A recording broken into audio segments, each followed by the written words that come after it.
Bonjour à tous, bienvenue, c'est Angie. On se retrouve avec grand plaisir pour les tirages astro du mois d'août. J'espère que vous allez tous très bien.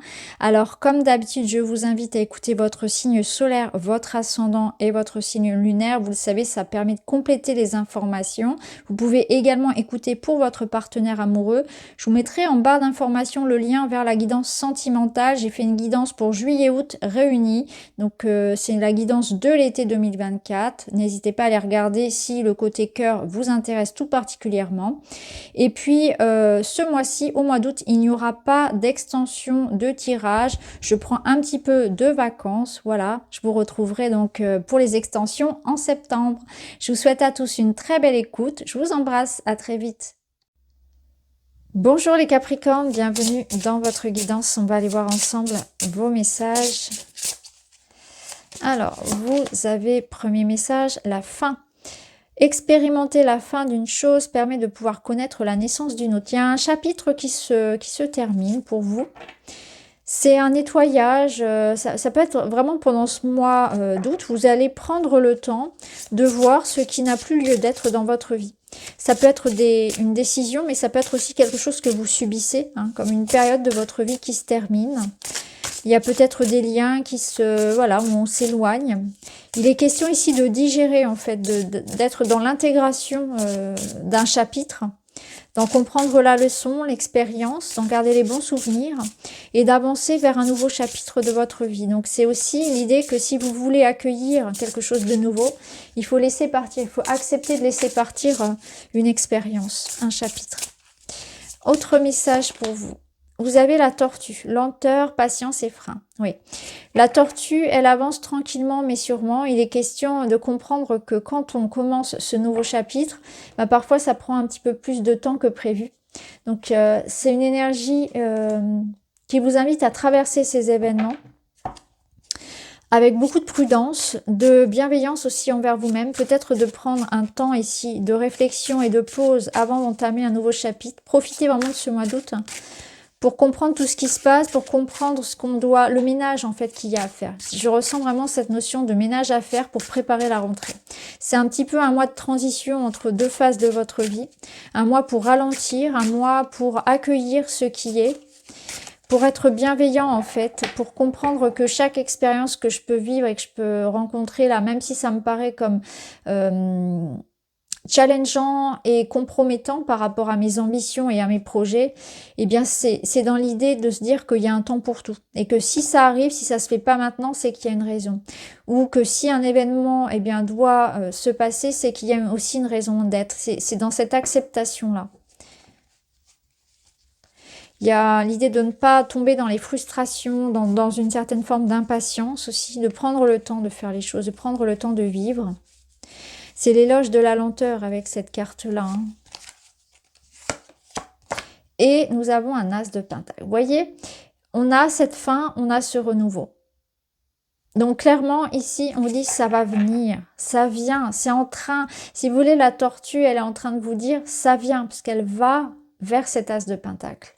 L'as de pentacle, c'est un renouveau concret dans la matière, donc qui va concerner votre domaine peut-être financier, professionnel, ça peut être une rencontre, c'est aussi une autre façon de prendre soin de son quotidien, de sa routine, de son hygiène de vie, de son corps, une autre façon de gérer son temps. C'est un autre regard en fait sur la matière. Donc il est question ici d'accueillir une nouvelle opportunité dans votre vie. Et ça passe par un temps d'un entre-deux. Je pense qu'il y a de ça. C'est que pour accueillir cette nouvelle opportunité, il faut aussi accepter ici de laisser partir quelque chose et de faire de la place. Ça peut nous dire, parce qu'on peut aussi le lire dans ce sens où vous avez déjà suffisamment patienté ici, et pour certains, vous avez déjà fait ce travail de deuil et de préparation. Et le mois d'août commence déjà à vous montrer cette lueur-là de cet as de pentacle qui apporte ce renouveau concret, ce projet, cette rencontre, cette concrétisation de ce que vous voulez. Vous repartez vraiment sur un nouveau chapitre, hein. C'est vraiment très concret pour vous. Alors on va voir dans la matière, on va voir dans le relationnel et on ira voir donc la finalité. Alors, dans la matière, vous avez un 6 d'épée. Ouais, c'est très intéressant. Je regarde la finalité. 7 de pentacle et reine d'épée. Ok. On va recouvrir avec du petit Lenormand. Donc, le 6 d'épée vous parle de transition, effectivement, de quitter. Il y a quelque chose qui se débloque. On avance. Donc, on voit bien ici que quelque chose se termine parce qu'on est en train ici d'aller... Alors, on ne le voit pas beaucoup sur cette illustration, mais normalement, on quitte une rive pour aller vers une autre dans une démarche ici de chercher la paix et la sérénité, de chercher une amélioration. Donc, on y voit une amélioration sur un plan matériel. Effectivement, il y a quelque chose qui se termine. On tourne le dos à une situation conflictuelle, difficile. Ça peut nous dire que là, des accords vont être trouvés, une solution. Vous pouvez aussi recevoir de l'aide et du soutien. Ce qui est important ici, c'est d'accepter d'avancer, hein, d'aller de l'avant. C'est une carte qui invite vraiment à aller de l'avant.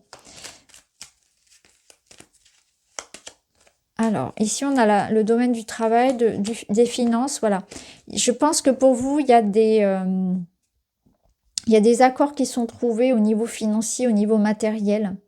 Il y a la notion ici de défendre son point de vue, de se battre en fait, de continuer à se battre pour régler une situation,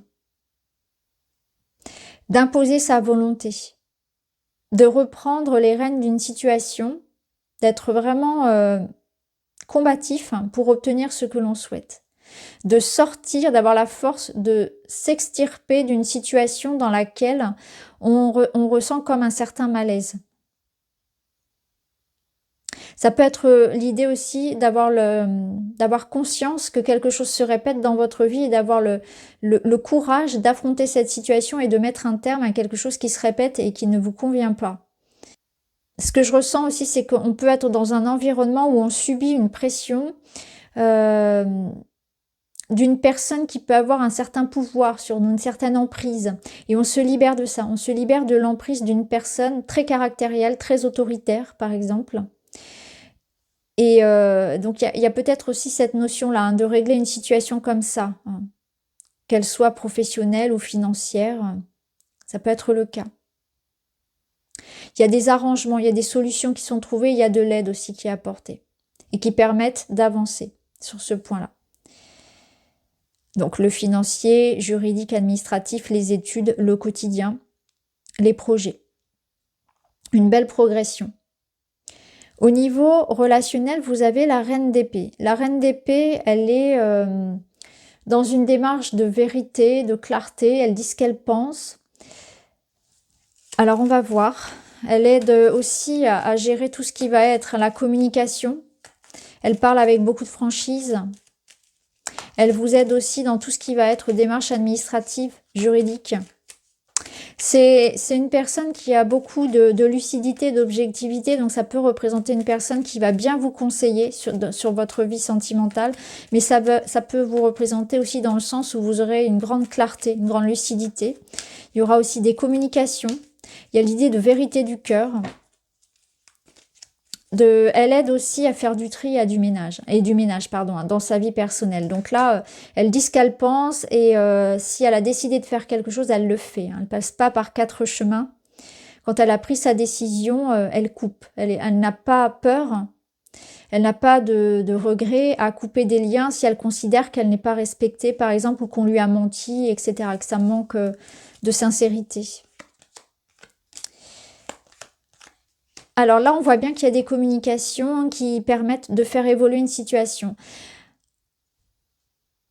Donc là, pour vous, vous êtes dans une phase où effectivement, j'ai l'impression que vous réglez vos comptes pour certains, vous éclaircissez une situation, il y a des discussions franches, directes, qui permettent de faire évoluer les choses.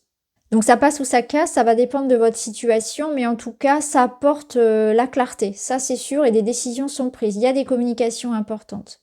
Alors dans un aspect plus concret, ici, il est question de déménagement, de voyage. Donc peut-être d'un côté très administratif et juridique par rapport à ces domaines-là, à ces projets-là. Ce que je ressens aussi, c'est que au niveau relationnel, vous allez couper des ponts, vous allez vous rendre compte que certaines personnes finalement peuvent parler sur vous dans votre dos ou ne sont pas sincères. Alors là, je ne parle pas du cœur, hein, de la relation amoureuse, je parle plutôt d'un environnement. Et vous allez vraiment prendre de la distance par rapport à ces personnes-là, à des personnes que vous allez finalement réaliser que ce sont peut-être de fausses amies, de faux amis, ou bien des personnes qui effectivement provoquent chez vous beaucoup de stress. Vous allez vous rendre compte que ces relations-là sont plus finalement vous impactent d'une manière assez négative. C'est pas des relations saines, voilà.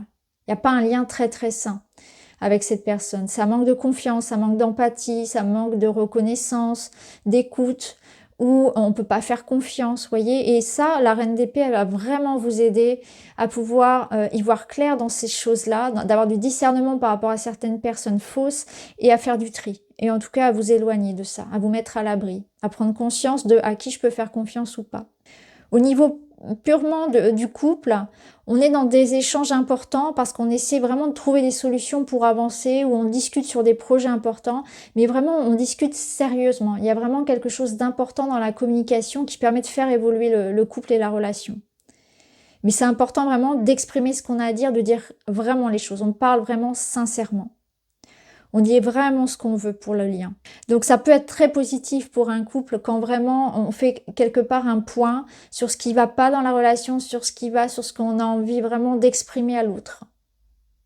On peut avoir vraiment ici des explications très claires, des sentiments qui soient révélés. Chacun va pouvoir exprimer le fond de sa pensée et même l'essence même de son cœur et des sentiments qu'il peut avoir dans la relation. Ça fait vraiment bouger les choses. Il y a quelque chose qui passe par une communication importante, des messages, des échanges qui font évoluer les choses. Là, ce sera à compléter bien sûr avec la guidance relationnelle que j'ai mise en ligne. Alors la finalité du mois, c'est un 7 de Pentacle. Le 7 de Pentacle, c'est une énergie un petit peu de bilan. Ça veut dire que là, vous faites un peu état de ce que vous avez donné, de ce que vous avez reçu. Et ça vous permet vraiment de faire du tri. De voir là où vous avez envie de continuer d'investir ou pas. Donc je sens quand même qu'avec là, il y a certaines choses qui vont effectivement vous quitter. Vous allez décider d'investir dans autre chose, dans d'autres relations, investir votre temps, votre argent, votre énergie, votre amour dans votre quotidien, dans autre chose. Vous avez envie de nouveautés sur certains points. Pour d'autres, on a encore envie de s'investir et on mise sur le futur. Donc c'est vraiment un état des lieux de tout ce dont... tout ce qui vous apporte en fait une certaine forme d'abondance dans votre vie, tout ce dans quoi vous vous investissez pour voir voilà, ce que je garde, il y a du tri en fait. Ce que je garde, ce que je continue, ce que j'ai envie de laisser entrer dans ma vie, ce que je dois quitter, est-ce que là c'est bénéfique ou pas. Vous voyez, c'est un petit peu cette énergie-là, je pense, en préparation pour la rentrée. Donc un peu une sorte de bilan ici. Ça vous permet de remettre les points sur les i dans le relationnel, ça vous permet au niveau financier, matériel, professionnel de faire un point, de voir ce qu'il faut continuer, de ce qui peut changer, etc. Je pense que là, vous voyez, en plus, il fait vraiment il boude un peu, hein. Il n'a pas l'air très content de ce qu'il récolte. Donc je pense que là, ça peut faire écho à cette situation où on mise sur l'avenir. On sait qu'on peut mieux faire. On sait qu'on peut mieux récolter si on change quelque chose dans sa vie. La récolte sera meilleure si j'apporte des changements et une sorte de rééquilibrage dans ma vie, de recalibrage même. Voilà pour vous. Alors, on va terminer avec un petit message. J'assume ma différence. Ma singularité est une force. J'essaie de la mettre en avant par une attitude, une action, un look, une idée ou une façon de vivre. J'ose être ce que je suis. La beauté se révèle dans la différence. Vous n'avez pas envie de rentrer dans un moule. Vous avez vraiment envie d'affirmer qui vous êtes profondément. Et c'est très intéressant. Donc là, vous assumez, vraiment, avec cette reine d'épée, ça résonne fort d'ailleurs. Vous assumez qui vous êtes et ce que vous voulez vraiment. Hein. Il y a vraiment l'idée que là, votre vie, elle prend aussi un nouveau tournant dans ce sens-là, en fait. Voilà pour vous les amis, j'espère que ça vous parle. Je vous embrasse, à très vite.